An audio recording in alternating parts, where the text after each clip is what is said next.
Pendidikan karakter merupakan jawaban dari tantangan global dalam mempersiapkan putra-putri kita di era modern ini.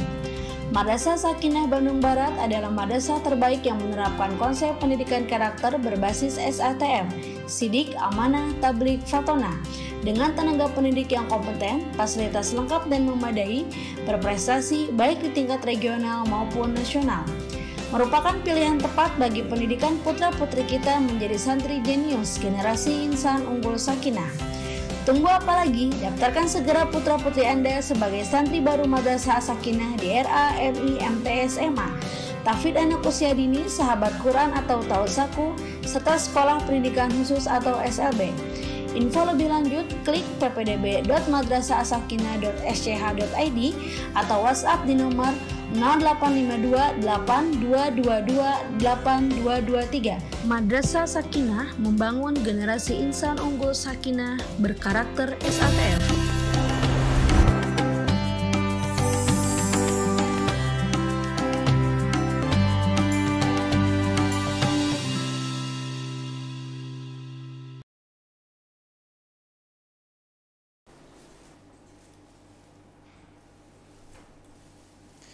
Bismillahirrahmanirrahim. Assalamualaikum warahmatullahi wabarakatuh. Innal hamdalillah nahmaduhu wa nasta'inuhu wa nastaghfiruh wa na'udzu billahi min shururi anfusina wa min sayyiati a'malina may yahdihillahu fala mudilla lahu wa may yudlil fala hadiya lahu. Asyhadu an la ilaha illallah wahdahu la syarika lah wa asyhadu anna Muhammadan abduhu wa rasuluhu alladzi la nabiyya ba'dah. Allahumma salli ala sayyidina Muhammadin al-fatih lima ughliqa wal khatim lima sabaq nasiril haqqi bil haqqi wal hadi ila siratikal mustaqim wa ala alihi haqqa qadrihi wa miqdarihi al-azim. Faqala Allah Ta'ala fil Qur'anil Karim wa huwa asdaqul qailin. A'udzu billahi as-sami'il 'alim minasy syaithanir rajim. Bismillahirrahmanirrahim. Ya ayyuhalladzina amanu taqullaha wal tanzur nafsum ma qaddamat ligad wattaqullaha innallaha khabirum bima ta'malun. Al-ayah. Amma ba'd. Puji syukur marilah kita panjatkan kehadirat Allah Subhanahu wa taala yang mana pada kesempatan kali ini Allah masih memberikan kepada kita kesempatan untuk menikmati sajian Ramadan yang Allah berikan kepada kita, untuk menikmati betapa indahnya Ramadan di tahun ini. Mudah-mudahan Ramadan di tahun ini menjadikan diri yang kemudian fitrah nantinya setelah melewati Ramadan selesai ini. Salawat serta salam semoga senantiasa terlimpah curahkan kepada baginda kita, yakni Habibana wa Nabiyyana Muhammad sallallahu alaihi wasallam. Tidak lupa pula kepada keluarganya, sahabatnya, tabi'in atba'ut tabi'in sampai kepada umatnya ila yaumil qiyamah. Dan mudah-mudahan kita termasuk umatnya, termasuk golongan umatnya yang Allah kemudian janjikan kepada kita bisa bersama-sama dengan Rasulullah di akhirat kelak. Amin ya Allah ya Rabbal Alamin. Hadirin rahimakumullah, saya mewasiatkan kepada diri saya sendiri pun juga dengan para hadirin sekalian, mari kita bersama-sama meningkatkan keimanan dan ketakwaan kita kepada Allah Subhanahu wa taala, karena dengan meningkatkan keimanan dan ketakwaan itu karena dengan meningkatkan keimanan dan ketakwaan itu akan membuat kita bersama-sama dengan Rasulullah SAW dan para sahabat di surganya Allah Subhanahu wa taala. Hadirin rahimakumullah, marilah kita sama-sama kemudian berintrospeksi, berevaluasi, bermuhasabah diri. Sebagaimana kemudian Allah mengatakan dalam Al-Quran surah Al-Hasyr, A'udzu billahi minasyaitonir rajim. Bismillahirrahmanirrahim. Ya ayyuhalladzina amanu ittaqullaha wal tanzur nafsum ma qaddamat lighad wattaqullah innallaha khabirum bima ta'malun.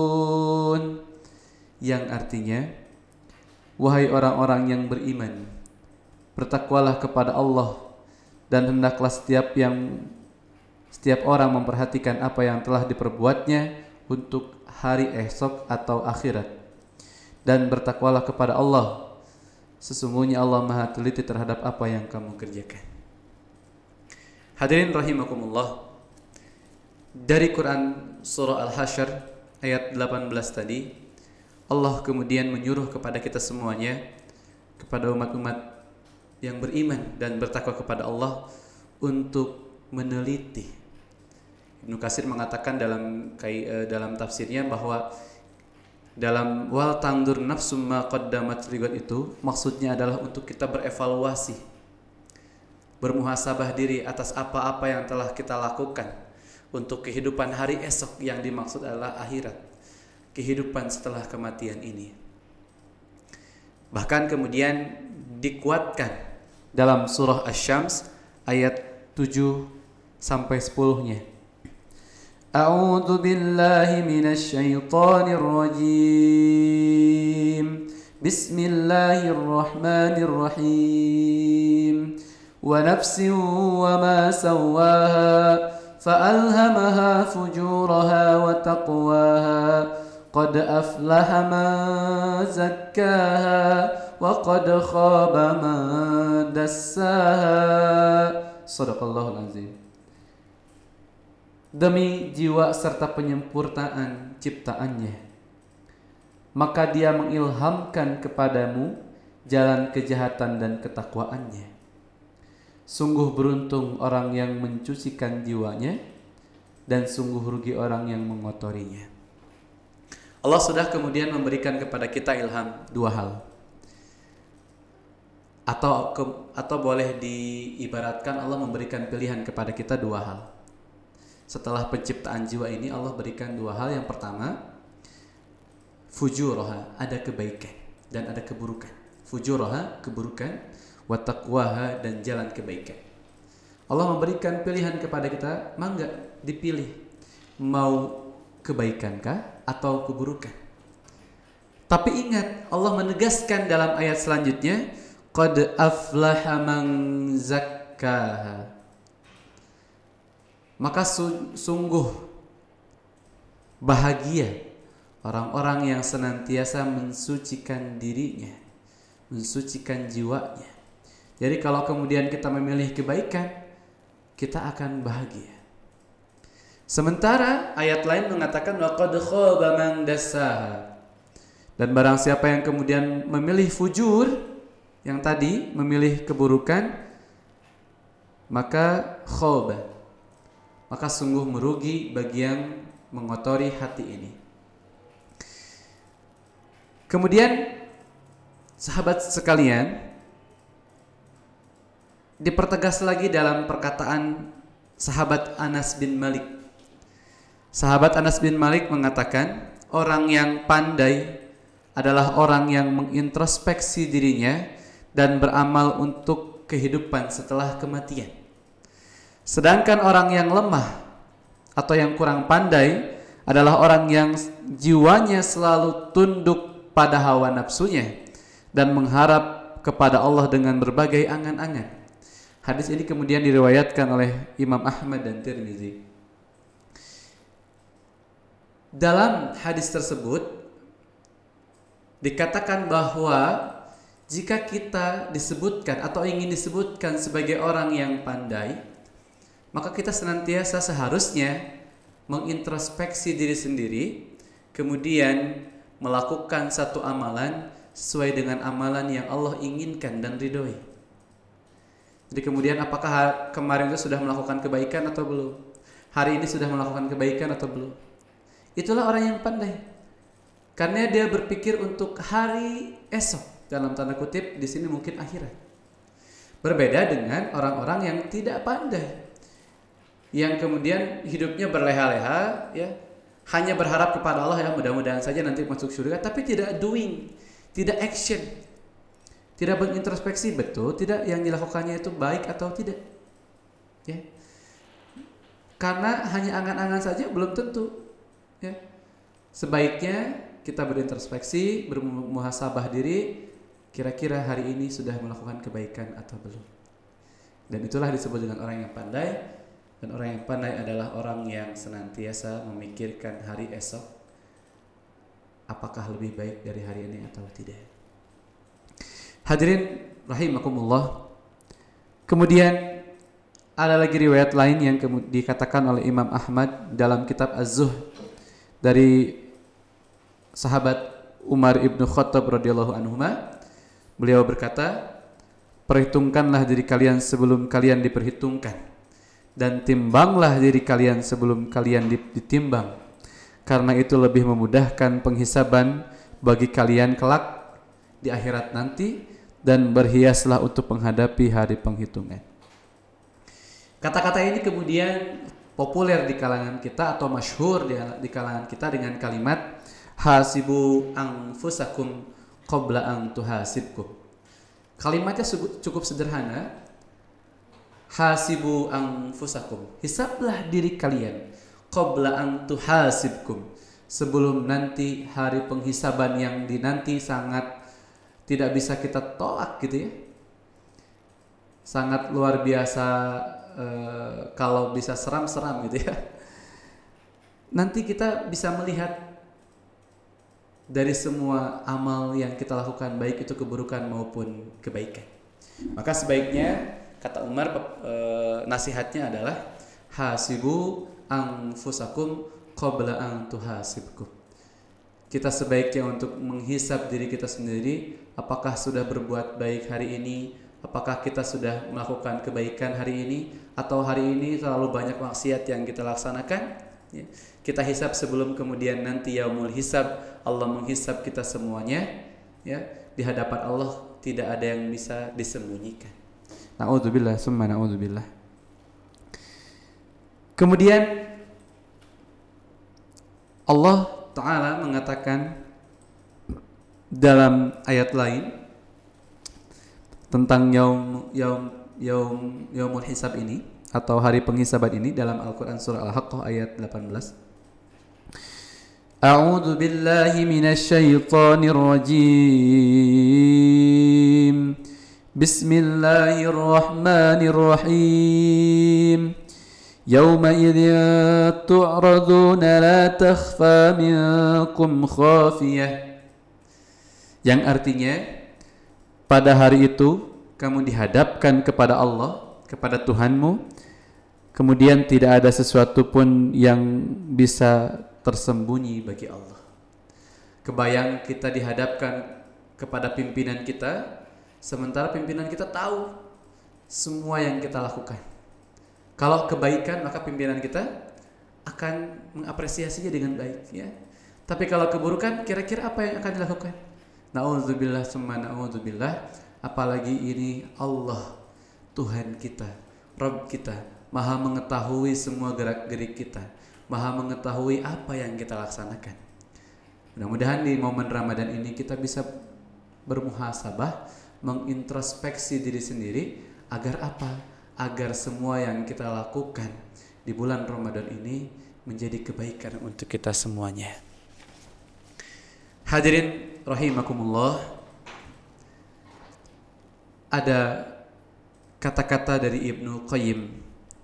Beliau mengatakan begini: seorang mukmin itu seharusnya pandai mengendalikan diri, selalu menghisap dirinya di hadapan Allah, maka dia akan menjadi ringan dan selalu menghitungkan amal-amalan di dunianya. Tetapi sebaliknya, seorang mukmin yang tidak bisa mengendalikan dirinya, tidak selalu menghisap dirinya di hadapan Allah, maka akan jadi berat nanti ketika yaumul hisab, akan berat nanti ketika penghitungan di hadapan Allah. Logikanya begini, kalau kita selalu mengintrospeksi kira-kira ada kesalahan apa gitu ya yang kita lakukan hari ini, oh hari ini kita melakukan ini kesalahannya, dievaluasi, diintrospeksi, kemudian besok tidak dilakukan lagi kesalahan itu, maka nanti ya di yaumul hisab akan jadi ringan. Berbeda dengan kita lalai dan acuh dengan apa yang kita lakukan hari ini ataupun dengan apa yang kita lakukan dengan kebiasaan-kebiasaan kita, maka itu akan jadi berat nanti di yaumul hisab. Maka seorang mukmin itu seharusnya bisa mengendalikan dirinya sendiri dari hawa nafsu yang mendera kita semuanya. Adapun Imam Ahmad mengatakan sudah selayaknya umat Islam itu tidak lalai dalam 4 waktu. Sebaiknya umat Islam tidak lalai dalam 4 waktu. Yang pertama, saat bermunajat pada Tuhannya. Sebaiknya kita selalu bermunajat kepada Allah, meminta pertolongan kepada Allah, la haula wala quwwata illa billah. Karena tidak ada lagi kekuatan ya selain Allah yang maha kita sembah, yang maha kuat. Siapa lagi yang bisa kita mintai pertolongan? Dalam ayatnya sering kita baca, iyyaka na'budu wa iyyaka nasta'in. Hanya kepada Allah lah kita beribadah dan hanya kepada Allah lah kita meminta. Maka doa atau senjata umat muslim itu yang pertama adalah berdoa atau bermunajat kepada Allah Subhanahu wa taala. Yang kedua yang tidak boleh dilewatkan oleh umat muslim itu adalah waktu untuk berintrospeksi, waktu untuk bermuhasabah, waktu untuk mengevaluasi kehidupan kita. Ada satu kisah seorang sahabat yang dijamin masuk surga. Ketika itu Rasulullah sedang dalam majlis, kemudian Rasul mengatakan dalam majlisnya akan datang seseorang yang dia dijamin masuk surga. Lalu tiba-tiba pemuda ini datang masuk gitu ya. Apakah karena kebetulan? Tidak. Ternyata Rasulullah dalam majlis kedua dan ketiga beberapa kali ya, dikatakan bahwa akan datang seseorang yang dijamin masuk surga. Dan Allah takdirkan orang tersebut juga ya. Sudah 3 kali sampai kemudian sahabat Umar ikut menginap ya. Penasaran kenapa si sahabat ini bisa dijamin masuk surga. Bahkan Rasulullah mengatakan bahwa sahabat ini dijamin masuk surga. Sahabat Umar kemudian penasaran sehingga bertamu selama 3 hari. Selama 3 hari kemudian dia bertamu, sahabat Umar ini bertamu. Dilihat dari ibadahnya biasa saja ya. Dilihat dari tahajudnya biasa saja ya. Sampai kemudian penasaran, ditanyakanlah, wahai sahabat, sesungguhnya aku menginap ini ada tujuan. Aku ingin tahu, Rasul pernah mengatakan dalam sebuah majlis akan ada sahabat yang dijamin masuk surga, masuk, ternyata engkau sudah 3 kali ya. Sampai kemudian amalan apa yang bisa membuatmu masuk surga? Kemudian sahabat ini mengatakan, saya tidak punya amalan apapun. Engkau wahai Umar tahu sendiri, salatku seperti biasanya, tahajudku engkau tahu sendiri. Tapi ada satu kebiasaan yang aku sering lakukan sebelum tidur. Sebelum tidur aku sering melakukan, aku selalu mengintrospeksi diri. Jika ada orang yang menyakitiku, aku akan memaafkan ya. Ini kemudian dia kebiasaannya adalah mengintrospeksi diri. Kegiatan sehari-harinya diintrospeksi. Apakah dia sudah berbuat baik hari ini? Apakah dia berbuat jahat pada orang lain atau tidak? Dan ketika ada orang lain yang berbuat jahat pada dirinya, dia kemudian memaafkan. Masya Allah. Dengan hanya, kalau kita berbicara hanya ya, dengan hanya amalan segitu saja, Allah sudah jaminkan dia masuk surga. Maka mengintrospeksi ini adalah amalan yang sangat luar biasa ya. Selain tadi Allah jamin masuk surga. Selanjutnya, waktu yang ketiga saat berkumpul dengan saudara dan teman untuk memberikan atau memberitahukan kekurangan, atau tawasau bil haqqi wa tawasau bis sabr, ya. Saling menasehati. Ketika kita kemudian berkumpul dengan teman-teman kita, dengan saudara-saudara kita saling menasehati. Itulah waktu yang seharusnya kita tunggu-tunggu, ya. Jadi ada 3 waktu. Yang pertama, saat bermunajat kepada Allah kita tidak boleh tinggalkan. Kemudian waktu untuk berintrospeksi. Yang ketiga adalah waktu berkumpul dengan saudara dan teman yang saling mengingatkan dalam kebaikan. Dan yang keempat adalah waktu santai atau refreshing dengan melakukan hal-hal yang halal, ya, sehingga kemudian kita bahagia. Jadi kalau kemudian ada istri, ya, mengajak suaminya main-main, ya, jalan-jalan, silakan lakukan, ya, healing biar tidak mumet, begitu, ya, itu boleh dilakukan asal melaksanakan atau melakukan refreshingnya dengan halal, gitu, ya, dengan melakukan hal-hal kebaikan, jalan-jalan dengan kemudian melihat pemandangan. Ketika melihat pemandangan, masya Allah, subhanallah, gitu, ya, dan itu lebih bermanfaat. Dan mengajak istri juga salah satu ibadah, gitu, ya. Jangan lupa nanti diajak istrinya, ya. Nanti setelah Ramadan, ya, boleh main. Selanjutnya, sahabat Umar bin Khattab pernah menyurati para pejabatnya ketika beliau menjadi Amirul Mukminin. Sahabat Umar kemudian pernah menyurati para pejabatnya, dan isi suratnya adalah begini: perhitungkanlah dirimu di waktu senang sebelum datang perhitungan yang berat, karena dengan perhitungan itu sehingga kemudian Allah ridho dan engkau akan beruntung.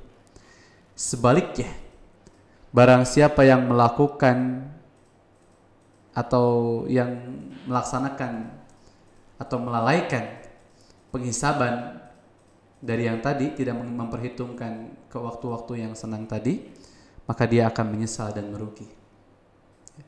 Jadi ketika kita kemudian dalam waktu luang, senang, Allah berikan kesyukuran, kita hitung kira-kira kita sudah bersyukur atau belum, amalan apa yang sudah kita lakukan, sehingga tidak membuat berat hisab kita di yaumul jaza nanti, ya, di hari penghisaban nanti. Tetapi kalau kita lalai, leha-leha, bisa jadi penghisaban kita akan berat. Kemudian ada kata-kata lain dari Ibnu Jauzi dalam kitabnya Zammul Hawa. Beliau mengatakan, barang siapa yang dikuasai oleh jiwanya, maka ia berada dalam tawanan syahwat dan terkurung dalam penjara hawa nafsu. Jadi kalau kemudian hati kita, ya, sudah terkurung dengan hawa nafsu, maka segala sesuatu tidak pernah dipertimbangkan. Ya, misalnya, karena kita ingin A, B, C, D tanpa mempertimbangkan ini baik atau buruk, maka akan dilakukan. Ya, maka akan dilakukan karena keinginan, karena sudah tergoda dengan hawa nafsunya, karena sudah dikungkung oleh hawa nafsunya. Sehingga mari kita jaga diri kita ini dari hawa nafsu yang sungguh godaannya sangat luar biasa. Ibnu Qudamah dalam Minhajul Qasidin, beliau mengatakan, ketahuilah bahwa musuh yang paling berbahaya itu adalah jiwa yang ada dalam dirimu, karena dia bisa jadi jahat, ya. Jadi jiwa itu kadang bisa jadi berkhianat, ya. Kita ingin melakukan sesuatu, kadang nafsunya menggebu-gebu, gitu, ya. Jadi tidak dilaksanakan, ya. Kadang kita seharusnya melaksanakan sholat misalnya, ya, tapi karena hawa nafsunya tunduk, gitu, ya. Males, itu hawa nafsu, ya. Sehingga kemudian kita ngagugu nafsu, kalau bahasa Jermannya, mengikuti hawa nafsu, tidak melaksanakan sholat jadinya. Maka menurut beberapa imam, muhasabah itu ada 2 macam, ya. Muhasabah pertama itu, yang pertama sebelum beramal, kita bermuhasabah dulu, kira-kira yang kita akan lakukan itu baik atau tidak. Sebelum beramal nih, kita mau melakukan memukul orang misalnya, kira-kira memukul orang itu baik atau tidak? Oh tidak, jangan dilakukan. Kalau kemudian kita memberi berbuat baik pada orang lain, maka lakukan. Ya. Jadi ada muhasabah itu sebelum beramal.